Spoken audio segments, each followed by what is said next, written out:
Le manque d'expérience, de connaissances, la mauvaise gestion des risques, c'est pourquoi il est fortement recommandé de se faire accompagner par un conseiller en gestion de patrimoine habilité avant de se lancer dans l'investissement. Nous voilà au 4e épisode de cette saga palpitante consacrée à l'investissement pour les débutants. Si vous n'avez pas encore vu les épisodes précédents, je vous invite à les visionner en description. Qui dit rendement, dit risque, vous l'avez compris. Plus un investissement apporte de rendement potentiel élevé, plus le risque associé à cet investissement est élevé également. Mais attention, le risque ne veut pas dire forcément accident. Pour ceux d'entre vous qui ont suivi la saga dans son intégralité et qui maîtrisent désormais les parties d'audit patrimonial, de définition des axes de travail, d'identification de vos objectifs et des moyens que vous souhaitiez y consacrer, vous devez désormais savoir que se lancer dans l'investissement peut souvent générer une certaine angoisse, surtout si l'on débute. En effet, entre connaissances fiscales, économiques, juridiques, financières, cet univers, aussi riche que passionnant, peut s'apparenter à une montagne infranchissable plutôt qu'à une promenade de santé. Il ne vous reste maintenant plus qu'une étape à franchir avant d'entamer vos démarches d'investissement. Dans cette vidéo, nous allons voir ensemble les 4 points fondamentaux à bien avoir en tête avant de vous lancer dans le monde merveilleux de l'investissement. Vous êtes prêts? Alors c'est parti. Point numéro 1, se faire bien accompagner. Il est malheureusement assez fréquent de rencontrer des investisseurs qui, avant de nous rencontrer, ont perdu de l'argent, soit en plaçant cet argent seul sur des marchés financiers, sur de l'investissement immobilier ou sur tout autre type de placement. Le manque d'expérience, de connaissances, la mauvaise gestion des risques ou une approche trop subjective ou l'absence d'une stratégie d'investissement clairement définie sont souvent à l'origine de ces pertes. C'est pourquoi il est fortement recommandé de se faire accompagner par un conseiller en gestion de patrimoine habilité avant de se lancer dans l'investissement. Il pourra intervenir sur des domaines tels que l'investissement financier, l'immobilier, la fiscalité ou encore la transmission de votre patrimoine. Son rôle sera de proposer des solutions adaptées à vos besoins et vos objectifs, tout en prenant en compte votre profil, votre horizon de placement, votre capacité financière, ainsi que votre tolérance face au risque. Pour faire simple, faire appel à un conseiller en gestion de patrimoine, comme Net Investissement, vous permettra d'avoir l'assurance que la stratégie patrimoniale mise en place sera en lien avec vos objectifs, ni plus ni moins. Point numéro 2, vérifiez les statuts de votre conseiller en gestion de patrimoine. C'est un point super important.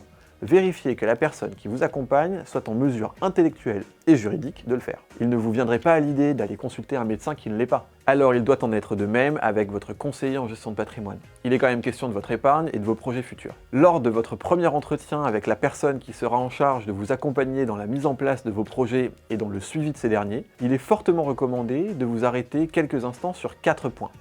Ses qualifications et certifications, on y retrouve notamment le statut CIF, conseiller en investissement financier, ainsi que les différentes autorités de tutelle, telles que l'AMF, la CPR, auxquelles ce dernier doit répondre. Il s'agit là d'un axe central du contrôle des capacités et du sérieux de votre conseiller en gestion de patrimoine. Les services qu'il propose, point numéro 2, est-il simplement là pour vous vendre un produit, ou est-ce que sa mission va l'emmener plus loin, à être force de proposition et de vous apporter toute son expertise et son expérience? Point numéro 3, son mode de rémunération. Est-ce que le conseil qu'il vous apporte est indépendant ou non? Est-ce qu'il vous facture des honoraires ou non? C'est une question vraiment importante qu'il faut bien élucider avant de vous lancer. Point numéro 4, son expérience. C'est un point primordial, notamment sur la perception que votre conseiller pourra avoir de l'actualité économique, de l'évolution de vos placements, etc. Point numéro 3, la relation de confiance. C'est un point assez intangible, je vous le concède, mais vraiment important pour vous qui allez confier la gestion de votre patrimoine et l'avenir de votre projet de vie à une personne tierce, la relation de confiance. Il est essentiel de choisir un conseiller en gestion de patrimoine avec lequel vous vous sentez à l'aise et en confiance. Vous allez travailler avec cette personne dans la durée pour prendre des décisions importantes sur votre patrimoine et votre avenir. Alors attention donc à ce point, et ne vous sentez pas désolé si vous devez consulter plusieurs personnes avant de trouver la bonne. N'hésitez pas non plus à vous abonner à la chaîne, à liker cette vidéo afin de ne manquer aucune nouvelle information.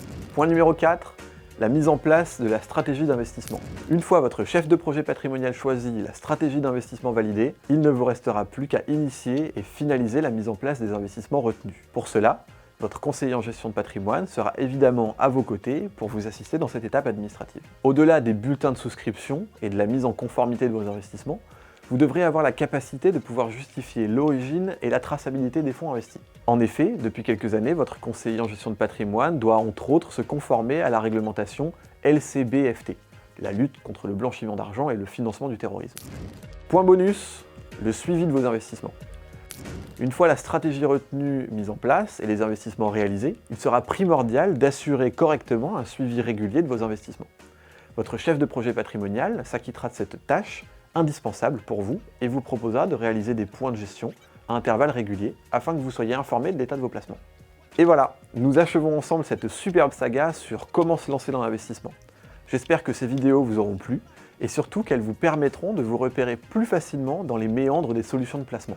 Comme toujours, je vous invite à liker cette vidéo, vous abonner à nos différents réseaux sociaux pour être sûr de ne rien manquer de nos actualités. Vous pouvez également vous abonner à notre newsletter pour bénéficier de nos guides et conseils pour mieux gérer votre argent. Enfin, si vous êtes dans la démarche de lancer vos recherches pour de futurs investissements, n'hésitez pas à prendre contact avec nous. Je vous laisse toutes les coordonnées en description de cette vidéo.